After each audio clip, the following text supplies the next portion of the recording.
Zombie apocalypse.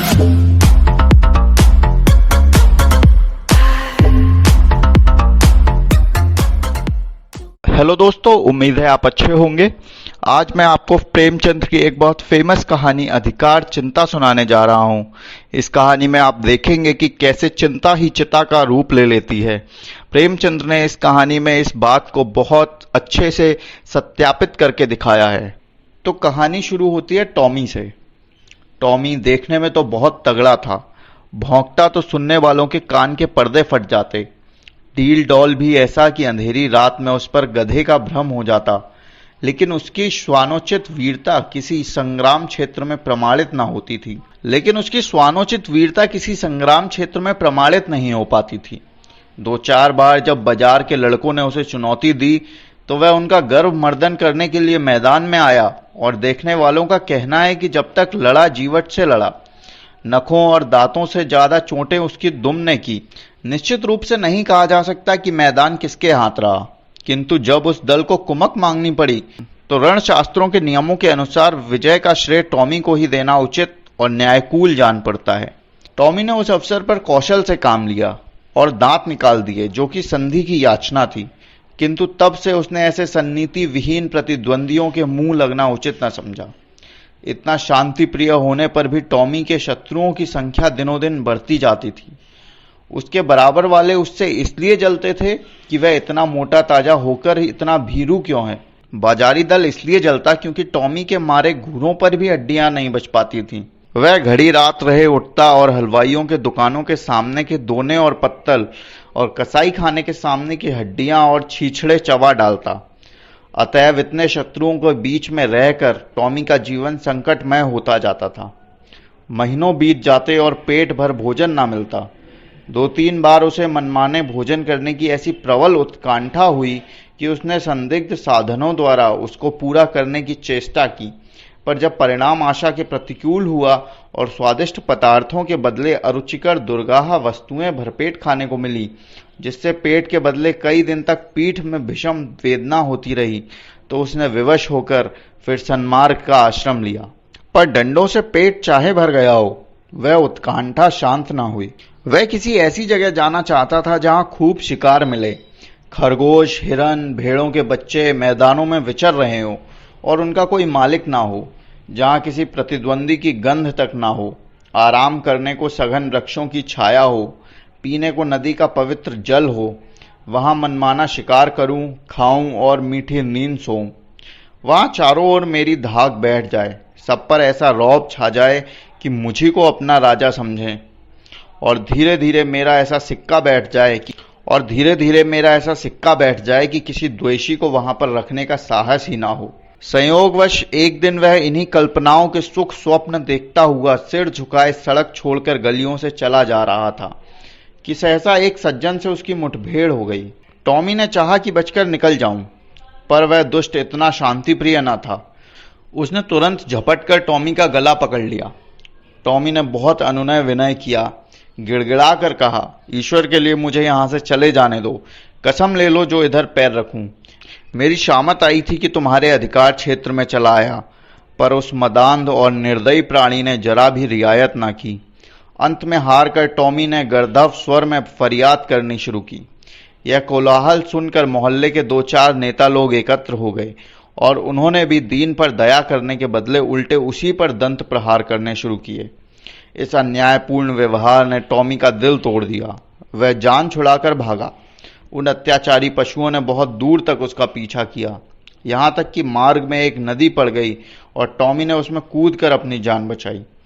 कहते हैं एक दिन सबके दिन फिरते हैं। टॉमी के दिन भी नदी में कूदते ही फिर गए। कूदा था जान बचाने के लिए, हाथ लग गए मोती।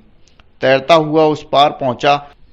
वहां उसकी चिरसंचित अभिलाषाएं मूर्तिमती हो रही थीं। यह एक विस्तृत मैदान था, जहां तक निगाह जाती थी हरियाली की छटा दिखाई देती थी।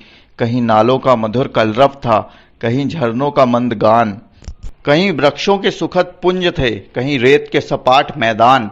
बड़ा सुरम्य मनोहर दृश्य था। यहाँ बड़े तेज नखों वाले पशु थे, जिनकी सूरत देखकर टॉमी का कलेजा दहल उठता था, पर उन्होंने टॉमी की कुछ परवाह ना की। वे आपस में नित्य लड़ा करते थे, नित्य खून की नदी बहा करती थी। टॉमी ने देखा, यहाँ इन भयंकर जंतुओं से पेश ना पा सकूंगा। उसने कौशल से काम लेना शुरू किया।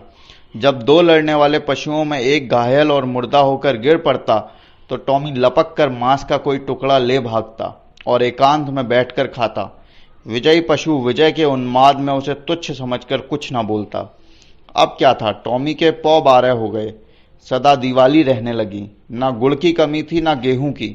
नित्य नए पदार्थ उड़ाता और वृक्षों के नीचे आनंद से सोता। उसने ऐसे सुख स्वर्ग की कल्पना भी न की थी। वह मरकर नहीं, जीते जी स्वर्ग पा गया था। थोड़े ही दिन में पौष्टिक पदार्थों के सेवन से टॉमी की चेष्टा ही कुछ और हो गई। उसका शरीर तेजस्वी और सुगठित हो गया। अब वह छोटे मोटे जीवों पर स्वयं हाथ साफ करने लगा। जंगल के जंतु अब चौंके और उसे वहां से भगा देने का यत्न करने लगे। टॉमी ने एक नई चाल चली।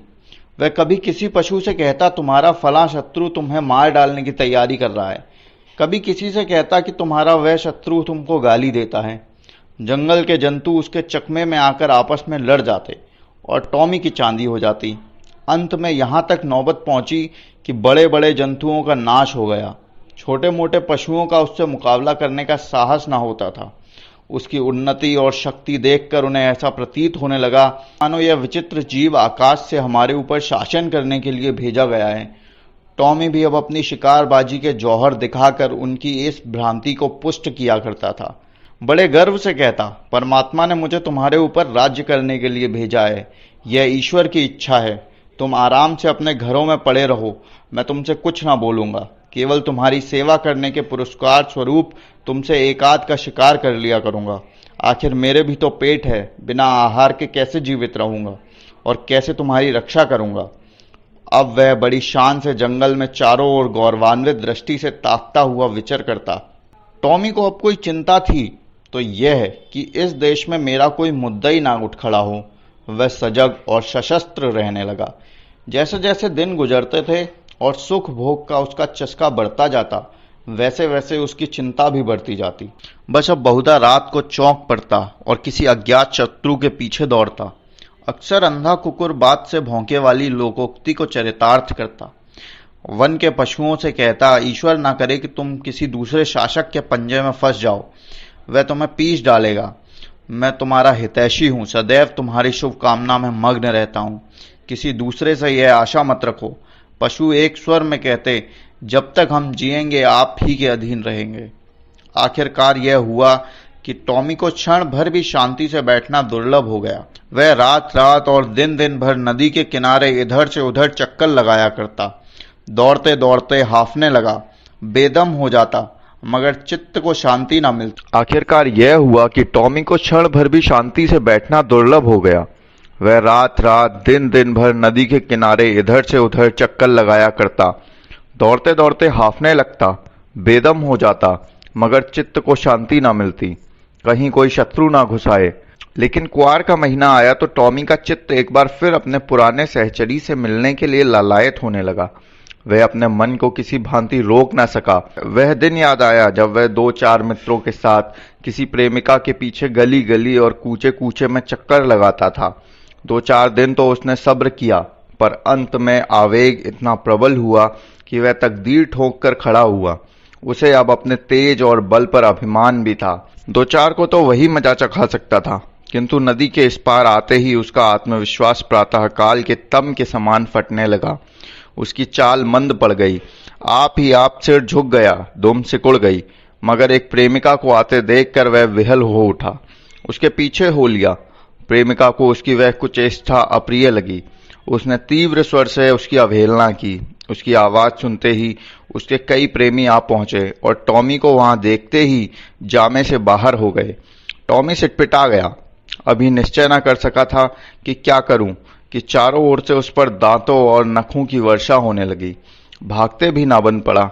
देह लहूलुहान हो गया। भागा भी तो शैतानों का एक दल पीछे था।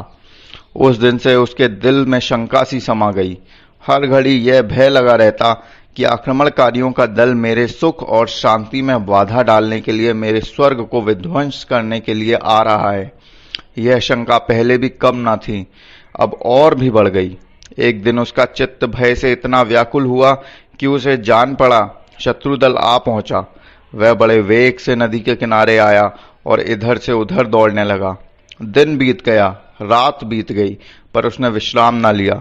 दूसरा दिन आया और गया, पर टॉमी निराहार निर्जल नदी के किनारे चक्कर लगाता रहा। इस तरह 5 दिन बीत गए। टॉमी के पैर लड़खड़ाने लगे, आंखों तले अंधेरा छाने लगा। क्षुधा से व्याकुल होकर गिर पड़ता, पर वह शंका किसी भांति शांत न हुई।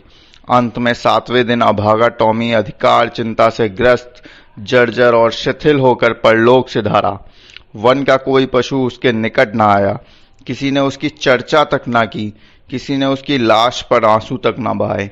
कई दिनों तक उस पर गिद्ध और कौवे मंडराते रहे। अंत में अस्थि पंजरों के सिवा और कुछ न रह पाया।